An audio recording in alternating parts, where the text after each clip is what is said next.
Welcome guys. இன்றைக்கி நம்ம வீடியோவில் யூரினரி ட்ராக்ட் இன்ஃபெக்ஷனோட டயக்னோசிஸ், ட்ரீட்மெண்ட் அண்ட் ப்ரிவென்ஷன் என்னென்ன அப்படிங்கிறத பேச போகிறோம். ஸோ நம்ம ஆல்ரெடி இதோடைய சிம்டம்ஸ், யூரினரி ட்ராக்ட் இன்ஃபெக்ஷனோட டைப்ஸ் எல்லாமே டீட்டெயிலாக பேசிட்டோம். ஸோ அந்த வீடியோ பார்த்துட்டு இங்கே வந்தீங்க அப்படின்னா உங்களுக்கு ஈஸியாக புரியும். ஓகேவா? ஸோ டயக்னோசிஸில் ஃபஸ்ட்டு பார்த்தீங்க அப்படின்னா அவங்களுக்கு கம்ப்ளீட்டாக ப்ளட் கவுண்ட் பண்ணணும். ஓகேவா?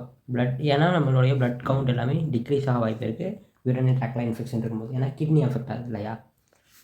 ஸோ ப்ளட் ப்யூரிஃபிகேஷனே நம்ம கிட்னியில் தான் நடக்குது. அடுத்ததாக யூரைன் அனலைசிஸ், அங்கே எங்கேயாவது இன்ஃபெக்ஷன் இருக்கா அப்படிங்கிறத நம்ம யூரைனில் தெரிஞ்சுக்கலாம். அடுத்ததாக மைக்ரோஸ்கோப்பி, யூரைன் மைக்ரோஸ்கோப்பி, மைக்ரோ ஆர்கனிசம் இருந்துச்சு அப்படின்னா மைக்ரோஸ்கோப்பியில் தெரிஞ்சிடும். அதே போல் ரீனர்லேயே நம்ம கிட்னி அல்ட்ராசவுண்ட் வச்சு பார்க்கலாம், ரீனல் அல்ட்ராசவுண்ட். அடுத்ததாக கிஸ்டோஸ்கோப்பி. ஸோ கிஸ்டோஸ்கோப்பி அப்படிங்கிறது நமக்கு யுரத்ரா வழியாக ஒரு சின்ன கிஸ்ட் அமைக்கி அனுப்பி அதில் வந்து பார்ப்பாங்க, செக் பண்ணுவாங்க. ஓகேவா? ஸோ இது வந்து கொஞ்சம் பெயின்ஃபுல்லாக தான் இருக்கும். அந்த டியூப் பார்த்திங்கன்னா ரொம்ப லைட்டாக தின்னாக இருக்கக்கூடிய ஒரு டியூப்பாக இருக்கும். ஓகேவா? ஸோ இது போயிட்டு பிளாடர் அதே போல் யூரத்ராக்குள்ளே போய் பார்க்கும். அதே கிஸ்டோஸ்கோப்பியை வச்சு நம்ம சர்ஜரியும் பண்ணிக்கலாம். ஓகேவா? காசும் டயக்னோஸும் பண்ணிக்கலாம், சர்ஜரியும் பண்ணிக்கலாம். ஓகே, அடுத்ததாக பார்த்திங்கன்னா கிட்னியை சிடி ஸ்கேன் எடுத்து பார்க்கலாம். ஓகேவா? அடுத்ததாக ப்ளட்டில் urea level, serum, creatinine level எல்லாத்தையும் செக் பண்ணலாம். ஓகே, அடுத்ததாக பார்த்தீங்கன்னா டிப்ஸ்டிக் டெஸ்ட் அப்படின்னு ஒரு டெஸ்ட் சொல்லுவாங்க. இதில் பார்த்தீங்கன்னா நிறைய கெமிக்கல்ஸ் வந்து வச்சுருப்பாங்க. ஓகேவா? ஸோ அதில் யூரைன் எடுத்து ஒவ்வொரு இதுலேயும் கொஞ்சம் கொஞ்சமாக வச்சு பார்ப்பாங்க. ஸோ அதில் கலர் சேஞ்சஸ்லாம் வரும் இல்லையா? ஸோ அந்த கலர் சேஞ்சஸ் வச்சு அவங்களுக்கு என்னென்ன கம்மியாக இருக்குது, ப்ளட் செல்ஸ்லாம் கரெக்டாக இருக்கா, ப்ரோட்டீன் எப்படி இருக்குது, குளுக்கோஸ் அதில் இருக்கா, அந்த மாதிரி இதெல்லாம் கண்டுபிடிப்பாங்க. அதுதான் டிப்ஸ்டிக் டெஸ்ட். ஸோ இதெல்லாம் யூஸ் பண்ணி நம்ம ஒரு யூடிஐ, அதாவது யூரினரி ட்ராக்ட் இன்ஃபெக்ஷனை கண்டுபிடிச்சிடலாம். கண்டுபிடிச்சிட்டு நம்ம எப்படி ட்ரீட் பண்ணுவோம், ட்ரீட்மெண்ட் எப்படி இருக்கும் அப்படின்னா, ஸோ ட்ரீட்மெண்ட்டோட கோல் எதை நோக்கி இருக்கும் அப்படின்னா, அந்த இன்ஃபெக்ஷனை ஃபஸ்ட்டு எலிமினேட் பண்ணணும். உள்ளே ஏதோ ஒரு காசிட்டிவ் ஆர்கானிசம் இருக்குது, அந்த ஆர்கானிசமை வெளியே தூக்கணும். அதே போல் அவருக்கு பெயின் இருக்குது. ஓகேவா? அதனால் அந்த அக்யூட் சிம்டம்ஸ் இருக்கக்கூடாது. அவர் கொஞ்சம் ரொம்ப டிஸ்கம்ஃபர்ட்டாக ஃபீல் பண்ணுறாரு, அந்த சிம்டம்ஸை ரிலீவ் பண்ணணும். அடுத்ததாக ரிகரன்ஸ், மறுபடியும் அந்த இன்ஃபெக்ஷன் வராமல் பார்த்துக்கணும். ஓகேவா? அடுத்ததாக வேறு ஏதாவது காம்ப்ளிகேஷன் வராமல் தடுக்கணும். ஓகேவா? அதே சமயம் காம்ப்ளிகேஷனும் வராமல் பார்த்துக்கணும். இதெல்லாம் தான் ட்ரீட்மெண்ட்டோட கோல். ஸோ இதில் ட்ரக்ஸ் அப்படின்னு பார்த்துட்டிங்க அப்படின்னா ஆன்டிபயாட்டிக்ஸ் கொடுப்பாங்க.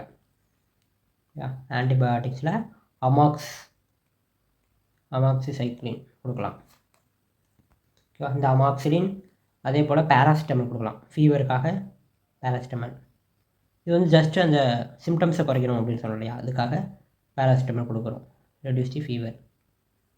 அதே போல் அவருக்கு பேர்னிங் சென்சேஷன், அந்த மாதிரி அர்ஜென்சி அதெல்லாம் வருது இல்லையா?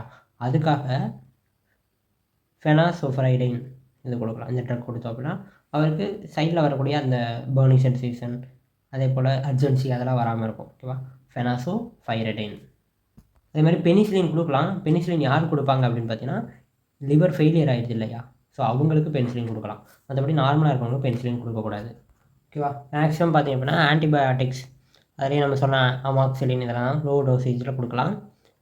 இப்போ இந்த ஆன்டிபயாட்டிக்ஸே ஓரலாக கொடுக்கலாம். யாருக்கு அப்படின்னா, லோவர் யூரினரி ட்ராக்ட் இன்ஃபெக்ஷன் இருந்துச்சு அப்படின்னா அவங்களுக்கு ஓரல் ஆன்டிபயாட்டிக்ஸே எனஃப் தான். ஓகேவா? அதுவே அப்பர் யூரினரி ட்ராக்ட் இன்ஃபெக்ஷன் இருக்கவங்க பார்த்தீங்கன்னா இன்ட்ராவீனஸ் ஆன்டிபயாட்டிக்ஸ் கொடுக்கலாம். ஏன்னா அது டேரெக்டாக எஃபெக்ட் காட்டும், கிட்னிலேயே டேரெக்டாக உள்ளே போகும் இல்லையா ஆன்டிபயாட்டிக்ஸ், அதனால் உள்ளே போய் எஃபெக்ட் காட்டும். ஓகே, இப்போது நமக்கு யூரினரி ட்ராக்ட் இன்ஃபெக்ஷன் வராமல் எப்படி ப்ரிவென்ட் பண்ணலாம்? ப்ரிவென்ஷன் அப்படின்னா, ஸோ ஃபஸ்ட்டு பாயிண்ட், நம்ம daily 6 to 8 glasses of water குடிக்கணும். ஓகேவா? ஸோ இது 3 to 4 லிட்டர் அப்படின்னு சொல்லுவாங்க, கிளாஸ்லேயும் வச்சுக்கலாம். ஓகேவா?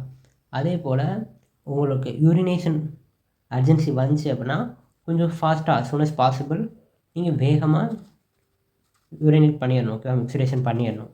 ரொம்ப நேரம் நீங்கள் ஸ்டோர் பண்ணக்கூடாது. அதே போல் பிளேடரை கம்ப்ளீட்டாக எம்ப்டி பண்ணணும். பிளேடரை நீங்கள் வந்து கொஞ்சம் ஸ்டாக் வச்சுட்டே இருக்கக்கூடாது. ஹவ் டு அவாய்ட் எல்லாமே கம்ப்ளீட்டாக. ஓகேவா? அதே போல் கான்ஸ்டிபேஷன் இருந்துச்சு அப்படின்னா அதை உடனடியாக க்யூர் பண்ணணும், அப்படியே விட்டுட்டு இருக்கக்கூடாது. ஓகேவா? அதே போல் நீங்கள் கிரான்பெர்ரி ஜூஸ் குடிக்கலாம் அடிக்கடி. ஓகேவா? யூரினரி ட்ராக்ட் இன்ஃபெக்ஷன் வராமல் இருக்கிறதுக்காக இந்த ஜூஸ் வந்து டாக்டரே சஜஸ்ட் பண்ணுவாங்க. ஸோ கிரான்பெர்ரி அப்படிங்கிறது பார்க்க ஸ்ட்ராபெரி மாதிரி தான் இருக்கும். சிவப்பு கலரில் ரவுண்டாக இருக்கும். அந்த ஜூஸ் குடிச்சிக்கலாம்.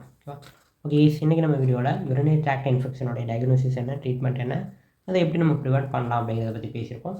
நெக்ஸ்ட் வீடியோவில் வேறு ஒரு டாபிக் கூட வந்து பேசுகிறேன் கைஸ். தேங்க்ஸ் ஃபார் வாட்சிங். டாட்டா.